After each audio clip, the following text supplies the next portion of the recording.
amazing morning team MVP. So, amazing morning team MVP. My topic for today is about ESBI or what we call the cash flow quadrant. Okay? And para po sa mga first time ako ma-meet, my name is Erica Romas, or rather you can call me Mentor Ikay. Nurse po ako by profession, but I'm doing the business full-time. So, parehas po kami ni Mentor Ann. And na-invite po ako dito through internet. Walang kamalay-malay sa pagnanegosyo. And I'm just so grateful na na-invite po ako ng ating Black Diamond Mentor Precious Grace Capili. And from that day on, nung napakinggan ko ang cash flow quadrant ng ESBI during the IBP, doon na po literal nagbago ang buhay ko. And paki-comment nga po, 5 years. No? In a matter of 5 years, yes, pinagdaanan po natin na magsimula sa business, ang walang alam, walang kahit ano, pero meron lang po pangarap. Yan po kami yung nag-start kami, si Mentor Joy, si Mentor Teen, sila Mentor Patsy. Pero ika nga, kapag nag-persist ka to hit your goal eventually, yung pinapangarap mo, makukuha mo rin. So from commute days, yan ang mga commuter po kami, to now, yan, yung Jade ko po, 22 million na. So, di ba, imagine yung 198.8 ko na capital na ginapang ko lang, ngayon po, mag-23 million na. Diba? And not only that, I was able to get all my first car, si Civic the Fortuner, my first sports car, si Ketchup the Mustang, my first property, yung condo ko po sa Pasig, yung first house and lot ko po si Casa Roma, and ang first supercar, si Oso the Lambo. Yes, you heard it right. Lahat po may pangalan. Grabe, no? In just a matter of 5 years, I was able to achieve all of my dreams. And that became possible, of course, by the grace of God. Hindi po yan dahil magaling ako, pero dahil magaling ang Diyos natin. At pangalawa, binigay niya po sa atin ng I Am Worldwide as the platform para makuha po yung mga pangarap natin. 'Di ba? Naniniwala ka ba na this 2024, makukuha mo na ang pinapangarap mo? Can you type in, yes, mentor? Yan, kung naniniwala ka rin po, no, na kung ano po yung nangyari sa akin, mangyayari din sa'yo.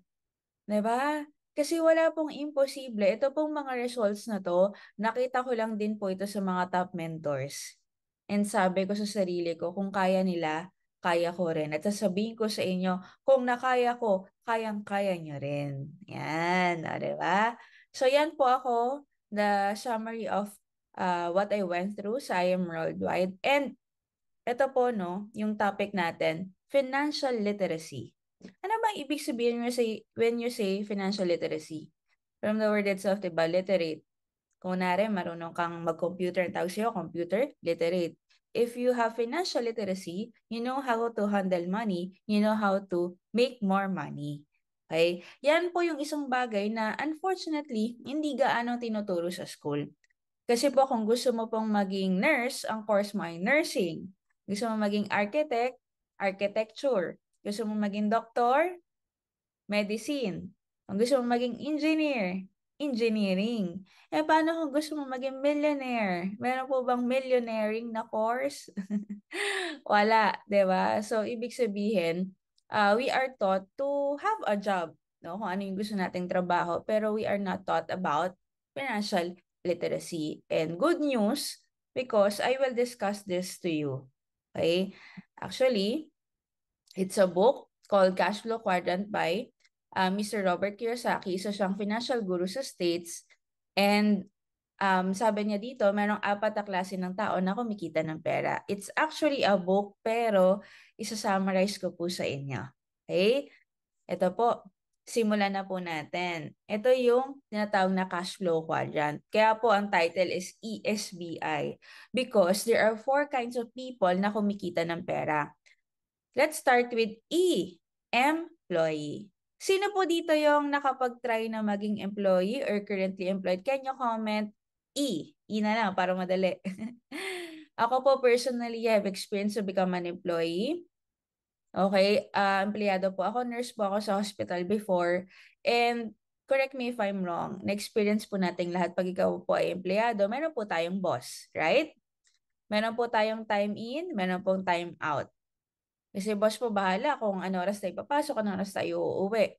Normally, 9 hours yan.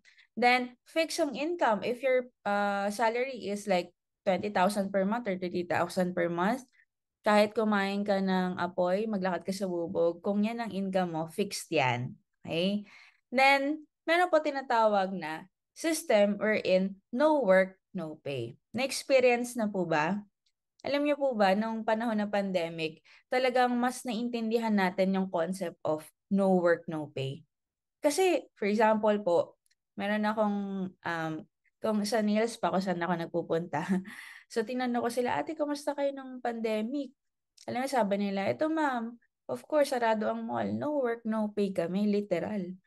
'Di ba? So, naintindihan natin yung konsepto na yan. At ganyan talaga. Okay? Normal po yan. Okay? Dito po, kapag nasa ika, may tinatawag na active income. Ibig sabihin, you have to be actively there and doing the job for you to get paid. And we are trading our time for money. Pinagpapalit po natin ng oras sa pera. Okay. So, clear po ba tayo dito? Agree po ba kayo dyan? Yes, di ba? Next po tayo. S for self-employed. Paki-comment po SE. Ano naman mentor ang meron sa SE? Ang mga SE or self-employed, they are the boss of their own job. For example, doctor, engineer, architect, lawyer. Okay? Ibig sabihin po, sometimes they are highly professionals. Yung mga medyo matagal nag-aral, no? Pero, pwedeng mag-put up sila ng sarili nilang, for example, may clinic ang doktor. Pero, question po, kapag po walang pasyente, may kita pa ba? Kasi dito po sa system na to, yes, pwede pong mas malaki ang income but then may tinatawag po na singleness. You are working alone for money, you are exchanging your time for money. It's the same for the E and S. Para mas maintindihan nyo po, no? For example po, ako isang doktor.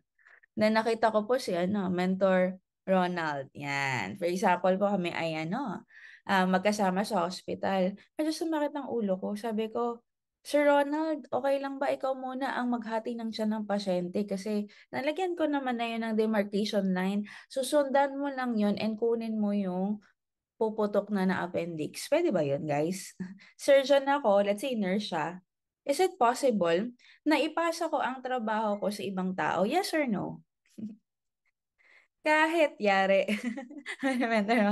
Alam niyo po, kahit gaano, 'di ba? Kahit gaano kagaling si Mentor Ronald as a nurse, he cannot do my job kasi surgeon ako eh. Ibig sabihin, I myself alone can do it.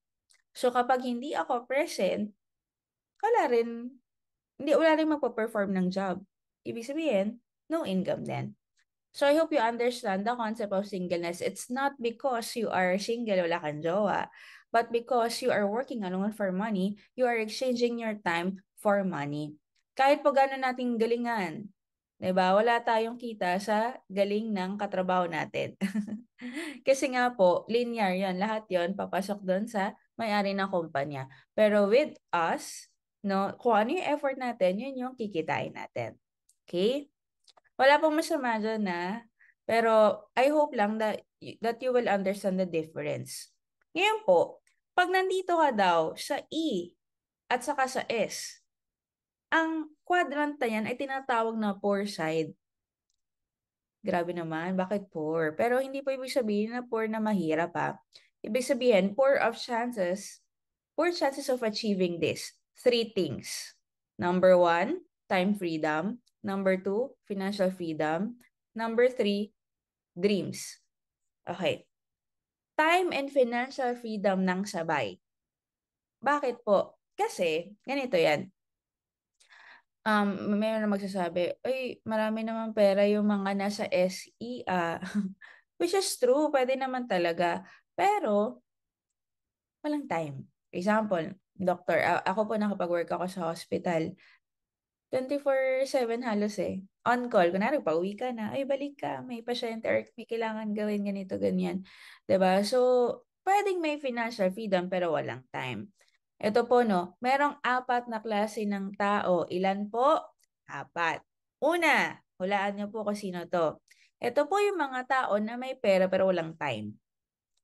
Sino kaya yung mga yon? May pera naman, pero tali sa trabaho. 'Di ba? Busy. Walang time. Pwedeng high-paying jobs. Pwede rin pong mga OFWs. 'Di ba? Mga seaman, may pera pero walang time sa family kasi malayo eh. O kaya yung mga negosyo na kailangan present ka doon. Number two, ito po yung mga tao na walang money pero walang time. Starts with the letter T. Sino po sila? Walang pera pero maraming time, maraming oras. T4, tamba. Yes, tama, Mentor Ira. Ito po yung medyo masaklap. Sino po ito? Ito po yung mga tao na wala nang time, wala pang money. Who do you think they are? Walang time, walang pera. Sad to say, ito po yung mga low-paying jobs. Yung mga point, from ano lang, from 15-30. Ganito, no? Meron po akong nakita sa Facebook. Nag-ano yun eh, nag-viral. Nakalagay doon. Income ng isang office worker versus kayaya. Ay, yung office worker, let's say 15,000 per month. Magkano ba ang ano ngayon minimum?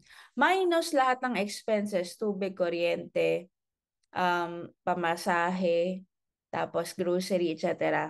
Ang breakdown niya, minus everything, mga 500 pesos per month, yung tira. On the other hand, si Yaya, naka-stay in, may bayad ba sa renta? Wala. Libre pagkain. Tama? Let's say, sahod niya 8,000 per month. Minsan, libre pa ng toiletries. So, in short, at the end of the month, meron siyang natirang 8,000 pesos. Bibili lang niya ng load, tapos magpapadala pa sa pamilya. Question po, sinong mas may pera? Si A na nag-work, si B na nasa bahay. Sino bang mas may pera? Grabe, no? Tama eh, pero totoo yun. Totoo yun. Kasi wala masyadong ginagastos. So, nakakaipon. Oh, yan po ang sad reality. But ito po yung pang-apat, which is all our goal. Yung meron ka ng pera, meron ka pang time. Sino po ang may gusto nun? Can you comment I am if you want to have money and time at the same time? Alam niyo po, that's our ultimate goal. Freedom. Okay, ano ba yung time freedom? You can do whatever you want in the time that you want without, thinking na, ay, pag nagbakasyon ako, bukas wala na akong pera. 'Di ba meron nga mga meme na travel now, pulubi later. May mga ganun eh. Totoo naman. 'Di ba? What do you mean by financial freedom? You can buy whatever you want without looking at the price tag. Have you ever tried na pumunta sa mall na may nakita kang dress? Ito nangyari talaga to sa akin eh. May nakita ako. Nasa na siya eh, nasa SM Aura tapos um nandun na siya sa aisle. Sabi ko, ba't ganda nitong dress na to? Pagkatingin ko 30,000, ay pangit. Biglang pumapangit yung mga bagay. Pag nakita mo na yung presyo, nandidilim ka na. So, ibig sabihin walang financial freedom, right? Kasi pag sinabi mo financial freedom, gusto ko yan. Para ka mag-shopping kagaya ni VP at saka na Mentor Page. Gusto ko nito, iba't ibang kulay. Ganun sila mamili. Naalala ko si VP na kasama ko nung kain kami sa labas. Ano yung pinakamasarap na pinakamahal? Ay, ganun yung mga tanungan. Pero di ba normally tayo pag bibili tayo sa sa restaurant, saan pa nakatingin? Kanan kaliwa. Nakatingin sa presyo eh. Budgetarian, depende sa budget ang ang diet, 'di ba? Hindi vegetarian na budgetarian. 'Di ba? So, walang financial freedom. Ngayon po, ang goal natin is to get both freedom. Yung pwede ka magbakasyon anytime you want without being stressed kung may pera ka pa after. 'Di ba yung kung kailan mo gusto magpahinga, magpapahinga ka. Pero hindi mo iniisip na ay wala akong karapatan magpahinga, wala akong pera. Kasi meron ka. So you have both time and financial freedom. Plus, ito po, no, poorer of chances achieving these two na magkasabay Okay? And then pangatlo, medyo matagal mo makuha yung dreams. Ano po ba yung mga malalaking pangarap natin? 'Di ba? Pangarap po ba magkaroon ng bahay at lupa? Grabe 'no? Dati pinapakita lang natin na wala pa tayong house and lot eh. Pero that's the goal. Alam niyo po yung house ko ngayon, it's my first house, it's my worst house. Kasi ang gusto ko po talaga ay mas malaki. Gusto ko yung may basement parking. Basta, iba yung pangarap ko. 'Di ba? Yung mga kagaya ng ganyan. O, 'di ba? High ceiling. Oh. Pangarap po ba magkaroon ng ganyan? And not only in the Philippines, but worldwide. May bahay ka sa US, may bahay ka sa Canada, 'di ba? May bahay ka kung saan-saan. Ganun yung goal natin. Grabe. Sino dito gusto rin magkaroon ng sasakyan? Alam niyo po nababaliw ako. Kasi nung ginawa ko tong PowerPoint na to, excerpt din to from um, Success Ladder eh. Wala pang may Tesla sa IM Worldwide. Pero ngayon, 'di ba na-reveal na yung first Tesla ever sa IM Worldwide under ng Team MVP Eagles. Kaway-kaway kay Mentor Jeneline Balahadja from USA. Meron na siyang Tesla. O, 'di ba? Sosyal. Kaya excited na pumunta ng US at masundo ng Tesla. 'Di ba? Nakakabaliw. O, gusto niyo po ba magkaroon ng ganyan? O, 'di ba dati nung ginawa ko tong PowerPoint na 'to, wala pang may R8. Ngayon si Mentor Patsy meron na. At dati, walang may Lamborghini. Ngayon, meron na ako at 5 na kami. At balita ko marami pang susunod. 'Di ba? Oh, ito yung sa PowerPoint na tang wala pa Bugatti. Abangan. 'Di ba parang nakakabaliw because all of these things are just dreams. Pero ngayon, unti-unting realidad na. And totoo na to. Shocks, 1, 2, 3, 4, 5, 6. 6 na Lamborghini. Totoo na to ha, 5. Baka ikaw na yung pang-anim. Grabe, no? Nakakabaliw. Kaya mag-set ka lang talaga ng mga goals and vision. And ito, sino dito yung gusto pag nag-encash ka ng cheque ganito? Ang dala mo maleta. Na-imagine nyo ba? Punta ka ng bangko. Sabi ng guard, bakit may maleta siya? Hindi niya alam. Pag nag-encash ka kasi, hindi na kasya sa bag, di ba? Hindi na kasya sa envelope. Sa maleta na kasya, sa sobrang laki, milyon-milyon. And it will happen. Mangyayari yan, guys. Mentor pitch, magkano na ilaman na e-wallet, di ba? Nakakabaliw. And of course, travel. Naniniwala ako ang magagandang lugar sa buong mundo ay kinreate ni Lord para ma-enjoy natin. Makita natin ng personal, hindi lang sa mga pictures or sa videos, pero ma-enjoy natin at talagang maramdaman natin ang creation ni Lord. Saan ito? Sa Santorini, Greece. 'Di ba? Makapag nilay-nilay ka sa New Zealand. O kaya naman makapag-unwind ka sa Bora Bora. Grabe no, nakakabaliw. Those are the dreams of normal people. Travel, magkaroon ng sasakyan, bahay, and savings, of course, income. Ngayon, compute natin. Basic dreams. Basic na lang to guys ha, ito yung basic. Let's say house and lot, maliit nga yan eh. Pero let's say na lang, 10 million. Kotse, let's say 3 million. Travel, let's say 2 million. Savings, 5 million. A total of 20 million. Let's say, a basic Filipino dream is around 20 million. Now, the question is, paano natin to kukunin? Alam niyo po, when we did this activity, sobrang na-open yung mind ko sa realidad. Promise. Ito talaga yung nakapagpa-open literally ng mind ko. Kasi, dati, hindi ko ito naiintindihan at di naman natin ito ginagawa. Pero I hope na by this training, may meron kang ma-realize. Let's compute. Let's say, the goal of us is to really earn 20 million. Okay? Kasi yan yung summary na ating pangarap, 20 million. And pagpalagay mo ng 20 years old ka nag-start. If you are, let's say, earning more than 10,000 per month, nagtabi ka ngayon. Let's say you're earning 20K or 15K, it's up to you. Nagtabi tayo ng 10,000 in 1 month. Para sa pangarap natin, kasi may pangarap tayo. Libre mangarap, pero ang pangarap may bayad. Okay? Hindi tayo pwede pumunta sa kasa at sabihin natin na gusto ko yan, pangarap ko yung sasakyan na yan at wala kang pambili, hindi mo yan mag-iuwi. Okay? So, let's say, nakapagtabi ka ng 10,000 per month times 12 months is around 120,000. Okay? Pabilisin natin ng konti. After 10 years, 20 plus 10, ilang taon ka na, 30 years old, you have 1.2 million. Question, nabot na yung pangarap? 20 million, wala pa rin. Plus another 10 years is about 2.4 million. Ang edad mo, 40 years old na. Pero still, di pa rin naabot ang pangarap. Let's add another 20 years. Kasi a total of years sa pagtatrabaho natin normally is 40 years. So after 40 years of working, 20 plus 40, 60 years old ka na. You have 4.8 million. Question po, naabot po ba yung 20 million na pangarap? Yes or no? Alam niyo po, dito talaga literally, na-open yung mind ko. Sabi ko, akala ko, pagka-graduate ko, yayaman ako. Basta may trabaho ako, matipid naman ako, hindi ako magastos, maabot ko ng mga pangarap ko.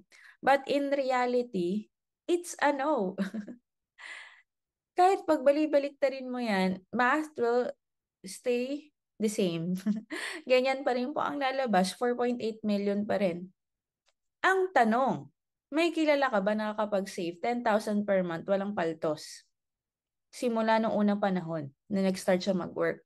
Napakahirap po mag-ipon sa panahon ngayon. Lalo mataas ang inflation. Pero ang sahod hindi sumasabay. Tama? Sabi nila, lalaki naman ang sahod ko pagka tapos ng ilang panahon. The question is, yan, kung single ka, mahirap na mag-ipon. Paano kapag may pamilya ka na? 'Di ba? Ano ba yung normaling gastos? Renta, tubig, kuryente, 'di ba? Pamasahe, pagkain. Pag may anak ka, diaper, gatas, tuition fee, baon, etc. Meron ka pang mga magulang, magbe-maintenance. 'Di ba? Magkakasakit, aalagaan mo, bibigyan mo rin. So, napakahirap ng buhay. Right? And if you're earning only little, how can you save? Paano na yung pangarap natin? Kaya nga po marami pong tao na yung malalaking pangarap nila nabaon na sa limot. For example, gusto mo ng house and lot, naging ano na lang, rent na lang. O kaya gusto mo ng sasakyan, naging two wheels na lang. Minsan no wheels na. Diba? Kasi mahirap eh. Mahirap mag-maintain. O kaya naman, marami pong tao na before po nakuha yung pangarap nila, kinuha na sila ni Lord. Sad to say, it's funny but it's true. Ang tawag po dyan ay reality. Realidad po. Question po, nangyayari po ba yun? Nangyari ba yun sa labas? That's the reality. Kaya nung napakinggan ko to, sabi ko, oo nga no, hindi kasi ako nagko-compute eh.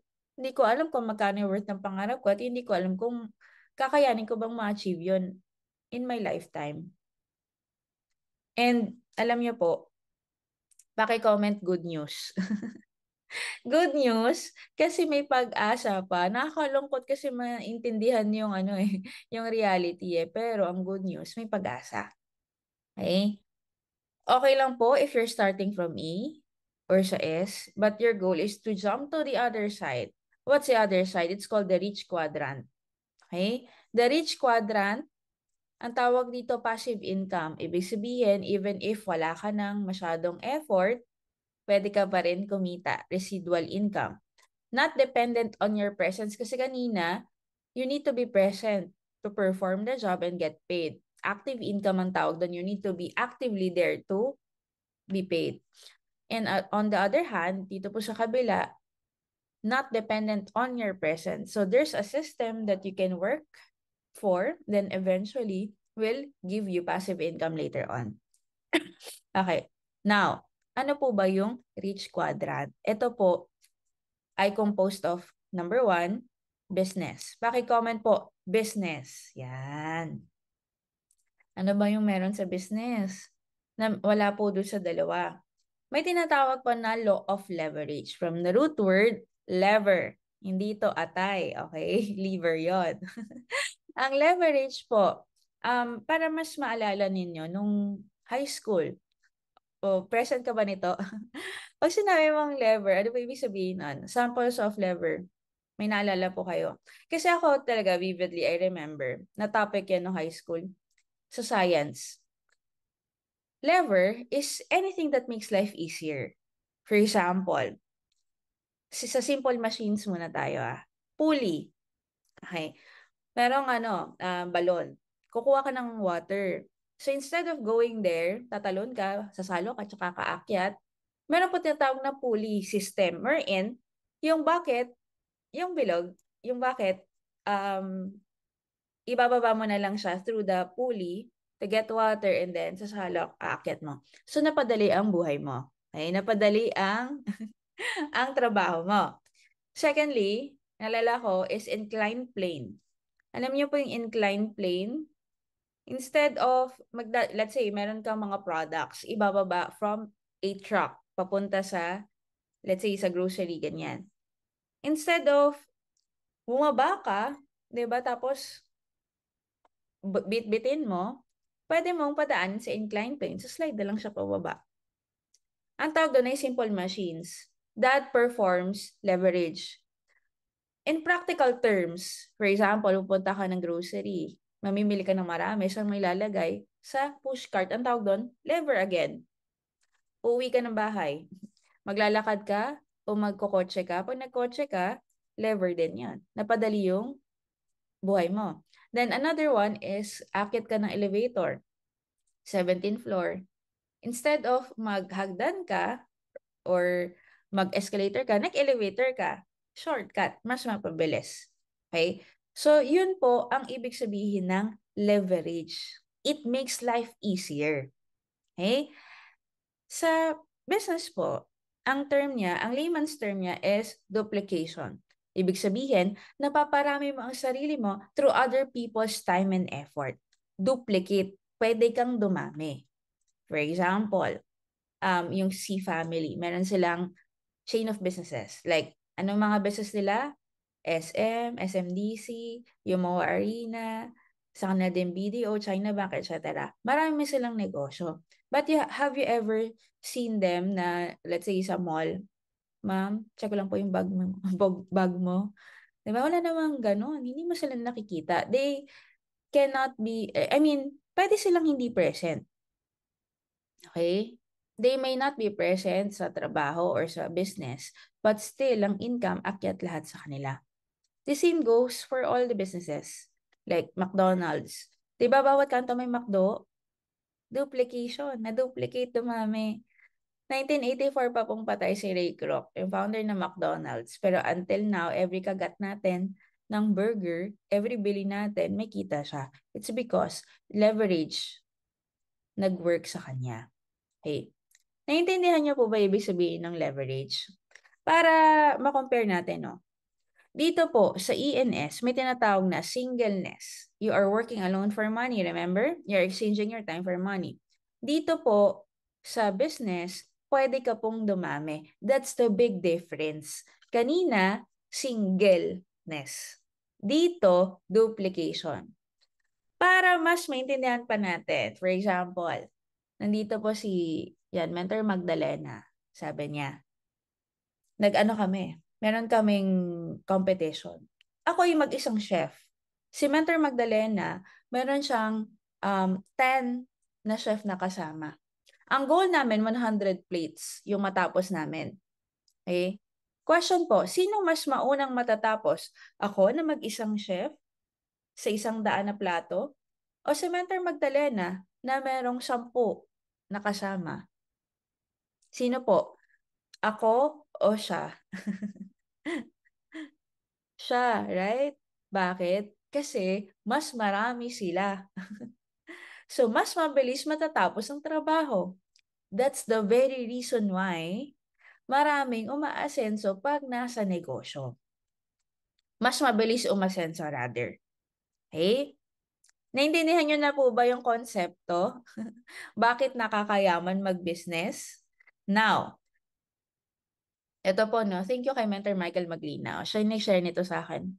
Ano po ba yung definition of business? Paano mo masasabi na ang isang negosyo ay legit na negosyo? Hindi to basta meron kang sari-sari store, negosyante ka na, or ano ka na, part ka na dun sa business na na quadrant. Kunwari, 'di ba, meron kang maliit na store. Hindi siya gano'n, may hardware ka, hindi siya gano'n. Ang definition of real business is number one, you have at least 100 employees pala. Kung sa system ng network marketing, meron kang at least 100 downlines. Sa system, let's say, ng mga insurance, financial advisors, at least 100 under you. O sa system ng isang traditional na negosyo, may 100 na empleyado. That makes you a business. And number two, there should be a system that will continue even without you. Within, let's say, wala ka ng 2 to 3 years, but you built a system sa negosyo mo, kahit wala ka, it will run. Yun po yung tinatawag na totoong negosyo. Hindi pala yung basta nagtayo ka ng pop-up store or sari-sari store, that's it. No.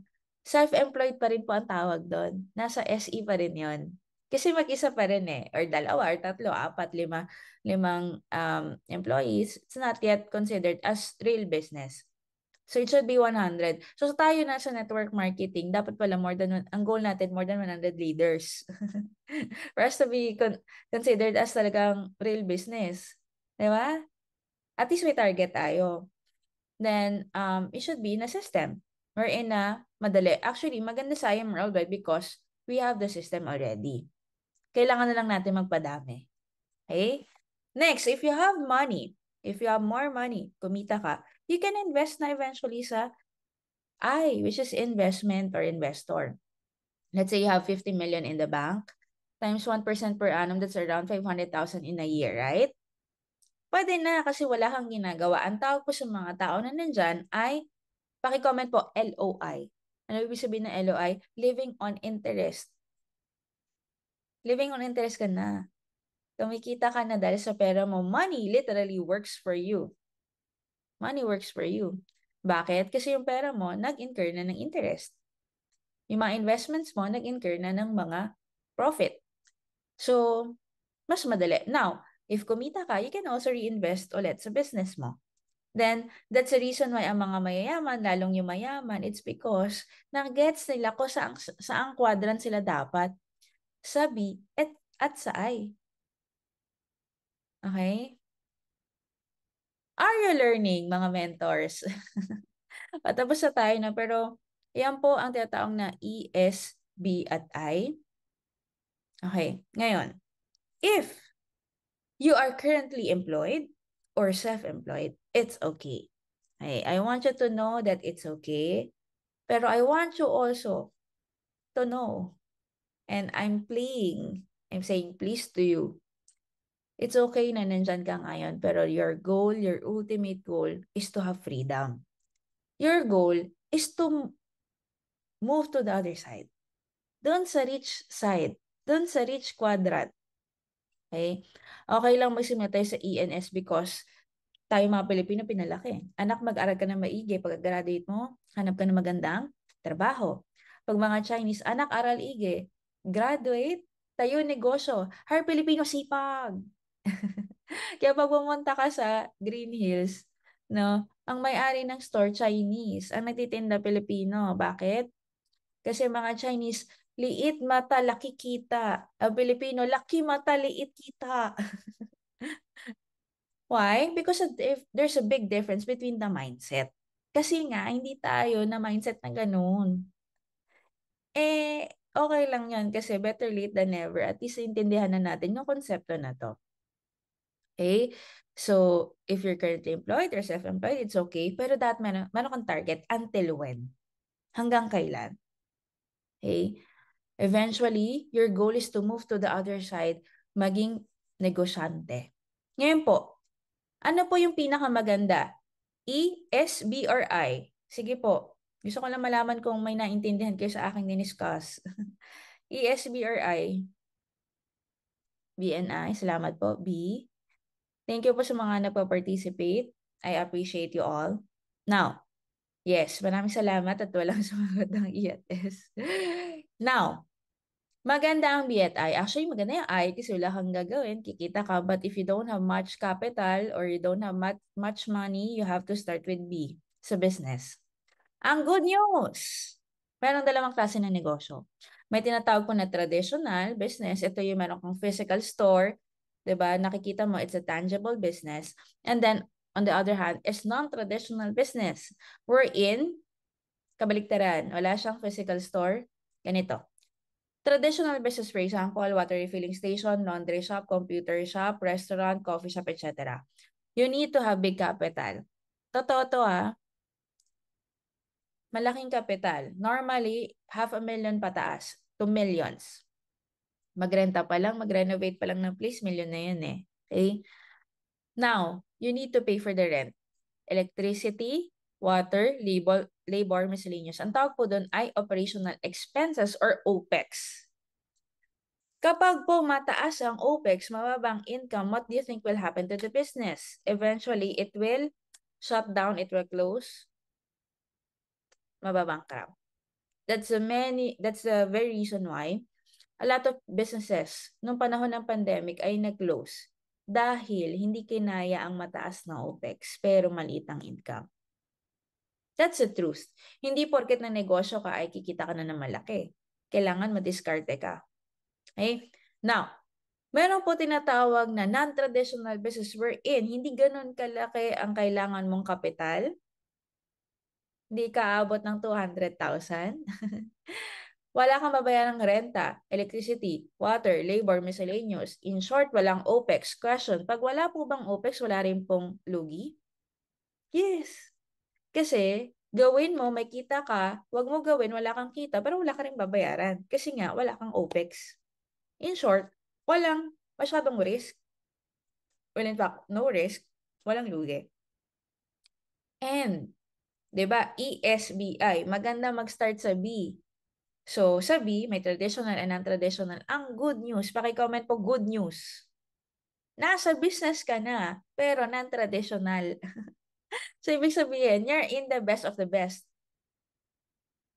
Yung non-traditional business po na tinutukoy ko ay walang iba, kundi I am worldwide. It's the best business in the 21st century. Wala kang kailangan na OPEX. 198.8 lang, pinakamalaki mong kapital. Kung wala kang masyadong budget, you can start with 16.8. Pero let's say 198.8, that's fair enough. You have 250,000 worth of products. Di ka pa nagsisimula, panalo ka na. Right? And ang goal ng I Am Worldwide is to share hope, health, opportunity, prosperity for everyone. Napakagandang negosyo. You are in the right place at the right time. Okay? And parang patunayan yan na maganda talaga negosyo natin. Look at the people na part ng team MVP, ang core MVP. Imagine, Mentor Christine Dane Perez. Nandiyan mga Spartans. 10 million circle. One of a youngest achiever. Maaga nagsimula, maaga yumaman. Diba? Mentor Jonathan and Mentor Mirasol Capili. Nandyan ba ang mga first class? Already earned more than 15 million. Nakapag-travel na sa iba't ibang bansa. Lahat ng incentives na hit. Dati po siyang traditional na negosyante. Silang dalawa. 'Di ba may computer shop pero they realized, yes, it's a business.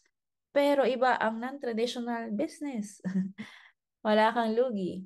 Kaya, nilet go nila. 3 computer shop nila Mentor Jonathan before. At nilet go nila lahat yun. At ginawa nila I Am Worldwide ng full-time. Mentor Princess Patsy, nandiyan ba ang mga abundance? Grabe si Mentor Patsy. 20 million circle. Napakasipag. Full-time. Mom. Kumikita. Naalala ko nung buntis si Mentor Patsy. Doon pa siya nag-millionaire circle. Yun yung tinatawag na time and financial freedom. Diba? Pwede ka magpahinga and yet you can still earn passively. Yan. Of course, yung kunento ko sa inyo kanina. Alam niyo po, the very reason why I joined the business, it's all about freedom. Paki-comment nga po, freedom. Sa totoo lang, money, cars, travel, etc. Those are just add-ons. Bonus lang yun. Pero what I like all the more is freedom. Freedom to do whatever I want in the time that I want. Without thinking na, ay, wala akong budget. Freedom. Gusto kong mag-travel sa buong mundo. Gusto kong ma-enjoy ang buhay ng bata pa ako. Gusto kong mabili yung mga gusto ko. So the ultimate goal is about freedom. Yung hindi yung bulsa natin yung nagdidikta kung ano yung gasaan lang tayo. Alam niyo yung gano'n? Yung parang, no! Aalpas ka. Ayaw natin na nalilimitahan. 'Di ba? That's the reason why we join the business. We want freedom. And kung ganito na kinita mo, 62 million circle sa Mentor Peach, meron ka talagang freedom. 'Di ba? Grabe, no? Our Black Diamond mentor, the founder of Team MVP, para sa akin, the most generous mentor. The most generous mentor. Grabe. Sobrang generous si Mentor Peach. Imagine niyo 1.1 million worth of free car.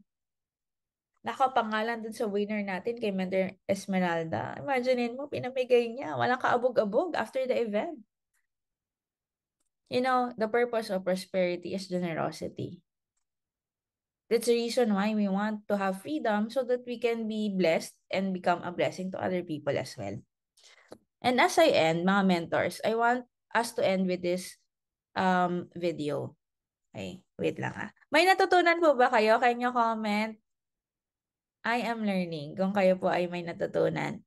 Ito pong video na to, I hope na mas solidify pa yung learning natin about this topic. Let me tell you a story of two friends, Pablo and Bruno. Pablo and Bruno were young and ambitious. They dreamt of having their own house, a family, and living their life in wealth and peace.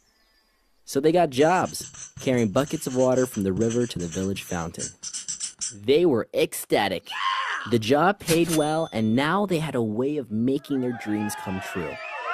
But even though they were young and buff, the river was far and the work was tiring. Bruno said to Pablo, "Dude, don't worry about it. We'll get used to the pain. Plus, one day we'll be able to buy whatever we want." But Pablo didn't agree. There had to be a better way. Pablo told Bruno about an idea of transporting water from the river without breaking their backs or wasting their time. It would be hard at first, but it would pay off in the end. Bruno laughed. "That would take months, years. Ain't nobody got time for that." And so months went by and Pablo continued to work on his pipeline. Bruno and his friends laughed at Pablo. Bruno bought new clothes, dinners, and even a new donkey for his wife. So every day Bruno trudged out to the river and every day the bucket seemed heavy. Pablo worked on the pipeline and every day the village became closer. And after much time and dedication, Pablo had finished his pipeline and now was able to give water to the village without any effort at all. The villagers lined up and cheered Pablo for his work. What a hero, this guy. "I like water!" Bruno is older and bearded now, and the heavy buckets have taken their toll. He can't carry as many buckets of water anymore. He was out of a job. Pablo, on the other hand, was now rich and successful. He now had a continuous stream of income and had plenty of time to spend with his family and doing the things he loved. He told his friend Bruno that he had planned on building more pipelines and offered to help build Bruno one of his own. Eventually, Bruno built his own pipeline and they were both able to stop working and spend the rest of their lives with the friendship and the pipelines they had built. Pablo and Bruno secured a river of cash. Now you have to ask yourself, how long are you going to work a 9-to-5 job? How much longer can you settle for 5 days off a year? Win back your life. After all, you only get one. Are you a bucket carrier or pipeline builder? Yan. Nanood po ba kayo, guys? Napanood niyo po ba? O, nakatulog kayo? Ang ganda na story. Actually, it's a book. And summary lang yung pinanood ko sa inyo. It's about yung pipeline maker and yung pipeline builder at saka yung bucket carrier. Alam niyo po, ano ibig sabihin nun? Ano ibig sabihin nun? I want us to realize one thing. Pwede ngayon, nagsisimula ka, di ba? You have friends. Kasi ako na-experience ko to. I have friends, nakita ko, Parang ganda naman ng buhay nila. Ang ganon. Tapos ako, parang naghihirap ako mag-build ng business. Di ba like yung nangyari kay Pablo at kay Bruno? Minsan, nakita mo, ito yung way para kumita ka na malaki later on. Let's say, pinili mo ang I Am Worldwide. But then, you are building a pipeline, so it means that it takes time to build, right? Parang yung nangyari sa kanila, it takes time to build. Yung kasama niya, nag-enjoy na sa life, nagpa-party, nakabili na ng ganito, nakabili ng ganyan. Tapos on the other hand, tayo, ginagawa natin yung negosyo. Naisip natin, ba't ganun? Bakit parang mali? Kasi hindi pa ako kumikita na malaki, hindi ko pa na-experience yung masarap na buhay, parang puro paghihirap, ano yung ganun. Pero, tandaan mo kasi, you are building a pipeline. Yung sa labas, pwedeng nagbubuhat nung nagbubuhat kasi malaki naman talaga kita, o di ba? Nagbubuhat ng buckets. Talagang may kita. Yes. Di ba? Talagang pwedeng umasenso. Then, yes. Pero, tandaan mo, ang katawan natin, sino ba dito yung nagbe-birthday? Yung tumatanda, pero nararamdaman mo na parang iba na yung katawan mo nung 20s ka, kasi ako 30s na, no? Iba yung katawan mo nung 20s, di ka na papagod, di ka na pupuyat. Pero pagdating mga 30s, 40s, nagde-deteriorate ang health ng tao. Agree? Parang yung sinabi kanina dun sa story, di ba? Mapapagod ka, magde-deteriorate yung health mo. But the question is, are you able to build your pipeline that will give you passive income later on? Because at the end of the day, mawalan tayo ng trabaho. Tatanggalin tayo sa work because we are dispensable. Pwede tayo palitan anytime, right? Tapos, di ba nakita niya, pinagtatawanan siya ng mga friends niya. Ginagawa mo. Instead na nagpa-party tayo, nag-enjoy tayo sa life. Ano ginagawa mo? Wala kang life. Relate ba tayo doon sa mga networkers? So parang, ano may ginagawa mo? Hataw ka ng hataw dyan. May nangyayari ba sa'yo? Wala naman nangyayari sa'yo. Gano'n ka pa rin naman. Right? Mega relate. Tapos ikaw, at the back of your head, parang gusto mo na maniwala sa kanila na totoo, wala nangyayari. Pero tandaan mo, you are building a pipeline. You are not a bucket carrier. Tapos nakita niya, at the end of the story, when he was able to create yung pipeline that goes from the river papunta dun sa town nila, yung income niya overflow. Kasing dami ng tubig sa river yung pag-flow ng income niya. Yung mga tao na nagngungutya sa kanya, hindi mo kaya, nandiyan ka na lang. Sila yung mga, wow, thank you sa'yo, dahil sa'yo, may tubig na tayo. Meron na tayong unlimited flow ng tubig. Well, some people will pin you down. But at the end of the day, hanggat alam mo yung purpose mo, alam mo yung reason ba't mo to ginagawa, those people na nagre-reject sa'yo, hindi nakikinig sa'yo, sila po yung mga tao na magre-rejoice sa success mo. And nakita niyo yung ginawa pagkatapos, na naging successful na siya, at na-realize ni Pablo, di ba, na wala nangyari sa life niya, napagod lang siya, tumanda lang siya, nagkaroon na daw siya ng ng bird. So, ano ginawa niya? Halika, sama ka sa akin. Sama ka sa akin, mag-build tayo ng pipeline. So, anong point? Yung mga invites sa negative, huwag awayin. Kasi at the end of the day, focus on what you have to do, maging successful ka, maging mabait ka, you can still be a blessing to those people, negative man sila or positive. You can be a source of blessing sa mga tao sa paligid mo kahit gaano ka negative yung pamilya mo. At the end of the day, they will understand everything. Never burn the bridge too. Yes. Tama. Diba? Remember, what you are building right now is a pipeline. It takes time, yes. It takes time, yes. But it is all worth it. Pag kumikita ka na, 1 million per month, 2 million per month, 5 million per month, 8 million per month, masasabi mo sa sarili mo, buti na lang, hindi ako nag-quit. Buti na lang, hindi ako nakinig sa mga negative sa labas. Buti na lang sinimulan ko kahit part-time. Nakakapagod, pero pwede na akong magpahinga. Kasi Meron na akong time and financial freedom dahil sa I am worldwide. Ang ganda ng tanong kanina. Hanggang kailan kang magiging bucket carrier? Kung nasa ENS ka, hanggang kailan ka bucket carrier? So time will come, dapat matarget mo. Maging pipeline maker ka eventually, so that after how many years of doing the business? 5 years of doing the business, you will reap the benefits of your hard work. So yun lang. I hope you learned something today. Maraming salamat po, Team MVP, for attending our Monday training.